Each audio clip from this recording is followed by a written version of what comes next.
Leo nataka nizungumzie changamoto za kisukari. Watu wengi wametumia dawa za kisukari bila kupata matokeo yoyote ambayo walikuwa wanayategemea. Sasa wapo watu ambao wanategemea kupona, lakini wana type 1 diabetes ambayo huwa sio rahisi, kwa sababu kongosho inakuwa haiwezi kuzalisha insulin moja kwa moja au haiwezi kabisa. Lakini pia kuna hawa type 2. Sasa leo tutazungumzia type 1 na type 2. Kama una type 1 diabetes na unatumia madawa kila siku, unachoma sindano, jitahidi sana upate detox ambazo zitaenda kuondoa sumu mwilini, ambazo zitaenda kuondoa zile resistance antibiotic, lakini pia boost kinga za mwili. Lengo hayo madawa yasije kukuletea madhara kwa hapo baadaye, lakini pia usipate madhara ya kisukari yale ya moja kwa moja, ikiwemo macho, kwa sababu macho watu wengi ndio wanapata madhara kwa haraka, lakini pia ukungu, kutokuona vizuri, na kuwa si rahisi kutibu.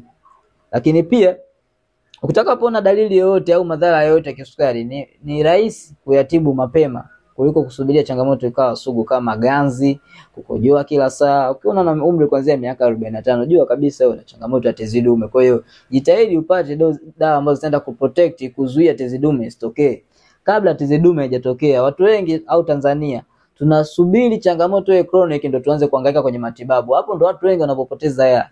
Unapoona kuwa dalili inaanza, unakojoa kila siku zaidi ya mara 2 mara 3, anza kupata matibabu sahihi ya tezi dume au kwa ajili ya kuprotect tezi dume ili ukae sawa mapema. Lakini pia kama una type 2, na umekuwa mtumiaji wa madawa ya kila siku na unaona uponi, kama uponi, unachotakiwa kufanya ni hivi: tafuta mtu ambaye atakuhudumia sahihi, ambaye atafanya kongosho iweze kuzalisha insulin, lakini pia ataenda kuondoa madhara yote ambayo yameshatokea, kama una ganzi, kama nguvu za kiume zimeshaanza kuisha, lakini pia kwa wanawake unaona hamu ya tendo la ndoa hauna, lakini pia unaona kabisa unapata changamoto ya mwili kuwa dhoofu, yani unachoka kila saa.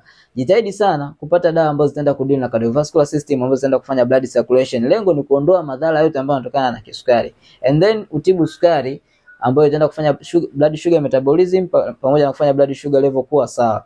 Tumia matibabu sahihi aina 3. Wengi mnatumia aina moja ambayo ni kwa ajili ya kwenda kutuliza tu, ndio maana si rahisi kupona. Kwa hiyo kama unahitaji matibabu wewe wa type 1, zipo matibabu ambayo itaenda kuondoa sumu mwilini, kwa sababu wewe dawa unatumia kila siku. Boost kinga za mwili, tumia detox liver ambazo zitaenda kuondoa sumu mwilini. Lakini type 2 unao uwezo wa kupona kama ukiwa serious, lakini pia ukiwa ukikubali kula chakula sahihi. Lakini pia fanya mazoezi. Fanyeni mazoezi. Watu wanakuwa so rahisi kufanya mazoezi siku hizi, wamekuwa busy sana na kazi. Kwa hiyo unaweza ikawa unapata matibabu sahihi lakini haui sawa, kutokana na wewe mwenyewe kwanza imani yako iko chini, au uamini na vitu vingine. Lakini kisukari kinatibika. Type 1 mnao uwezo wa kuishi na kisukari kwa muda wote, it's okay, but unajitahidi sana kupata detox liver ambazo zitaenda kuondoa sumu mwilini pamoja na kuboost kinga za mwili. Type 2 uwezekano wa kupona upo. Karibuni sana, sisi tuko Dar es Salaam Kimara Stopover.